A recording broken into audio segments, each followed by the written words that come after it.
Hey guys, and welcome back to my channel. If you are new to my channel, I'm so glad you're here. I post a new video about twice a week on various topics related to junk journaling. So if that interests you, please consider subscribing. Today I wanted to talk about choosing paper for your journals, as well as building the signatures, and of course, how much paper you should use. So stay tuned.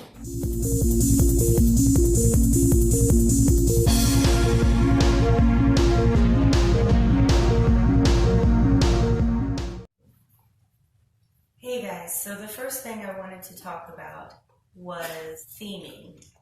When I go to choose my paper, I normally have a good idea of what I want my journal to be about. So choosing my paper, if I already have a theme in mind, is relatively easy. But you certainly don't have to have a theme. You could do it like I did this journal and just choose a color scheme for the journal and go with that. With this journal, I've chosen a bunch of colors that look nice together. This journal actually has somewhat of a theme to it. This is that big purple journal that we were working on in the last few videos. And what I've done is I have painted the entire book. And I will make a video on how to do this. I had already started this when I was asked to make a video about painting.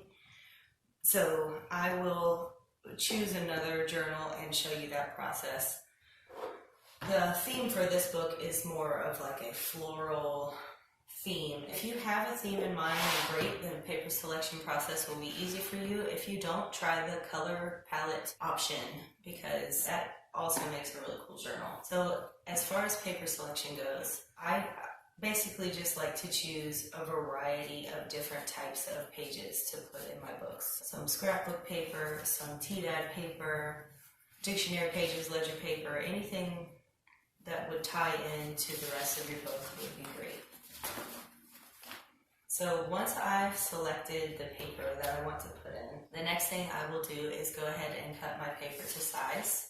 So what I do normally is I will have a full page and I will just fold that in half, and then I will measure the length and height of the book, and I will take off 1/4 of an inch from each measurement. So that way my paper, when it sits in the book and the book closes, it won't go over the edges.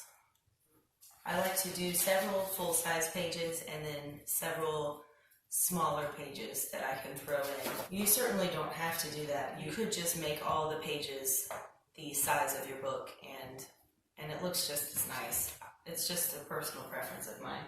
Okay, so the next thing I wanted to talk about is how to actually build a signature for your book.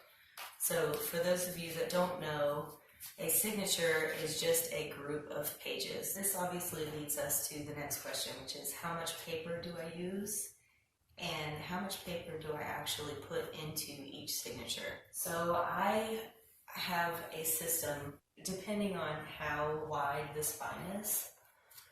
This book has a 2.5-inch spine, so what I normally do is use about 30 to 40 pages, and that's referring to pages that are flat like this, so that once I fold them in half, you have 30 to 40 pages times 2.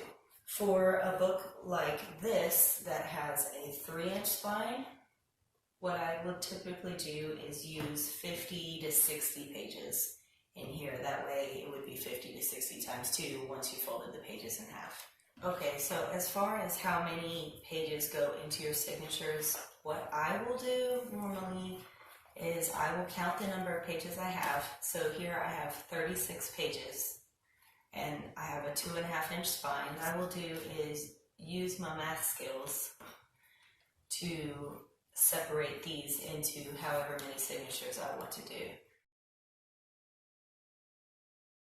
So 4 times 9 is 36. What I could do is make 4 signatures with 9 pages, or I could make 9 signatures with 4 pages. Sometimes I have odd number of pages. I just throw that extra page into another signature and they're still relatively the same size. So how I build a signature is I will take all of my paper and I will separate them into sizes. So these are all full-size pages. I have several sizes that are a bit smaller. This isn't a necessary step, but it's a step that I like to take just so that I make sure I disperse the smaller pages throughout the bigger pages. I like more signatures with less pages. One, because it's easier to bind, but the second part is I think it looks nicer. Once you put the signatures in your book, you're going to space them out throughout your spine. So the less signatures you have, the bigger the gap in between the signatures. So the more signatures you have, the easier it will be to fill out and leave as little a gap as possible. So I'm going to do 9 signatures with 4 pages each. And what I'll do is I will go through and I will choose the outside page of my signature. And I typically do these in full-size pages. The cover of your signature to be any size you want.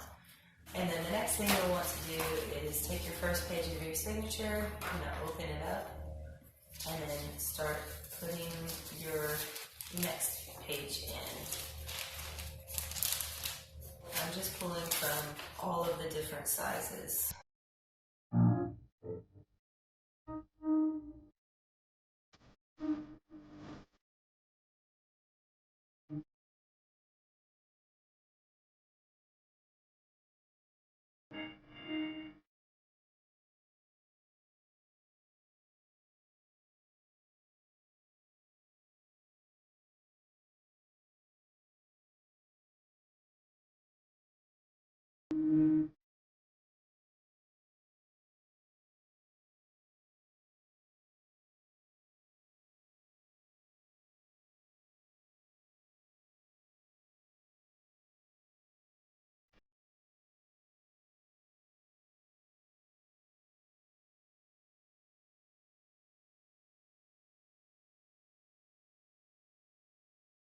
Sometimes I'll use pre-made envelopes, and sometimes I'll make my own. This time I decided I would just go ahead and use some pre-made envelopes. So what I've done is I put the envelope in the middle. I'll take this envelope apart, just like this.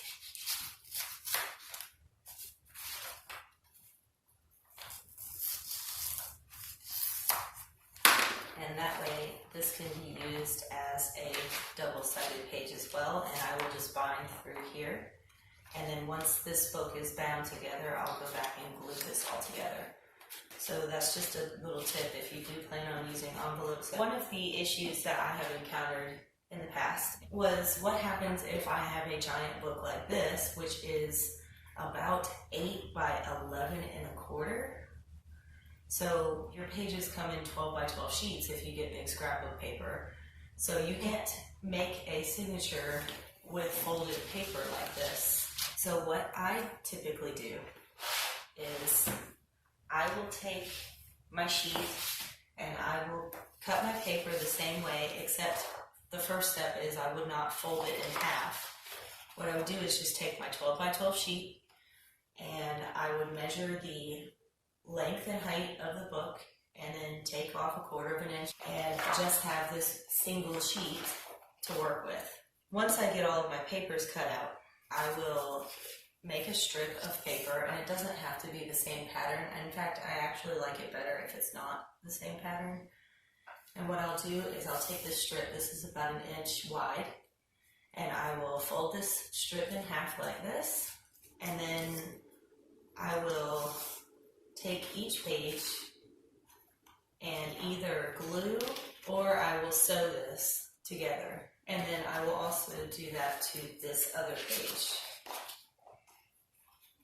And I will glue or sew either way.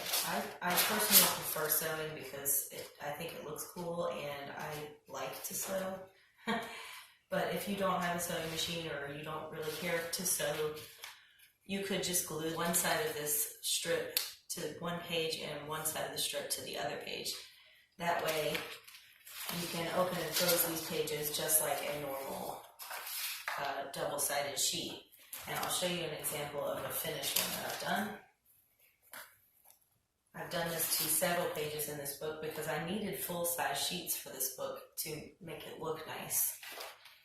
So what I've done is I just sewed along the edge here and sewed along the edge here, and that's connected my 2 book pages. And this part you won't really even be able to see. That is an option for you for binding single sheets like these.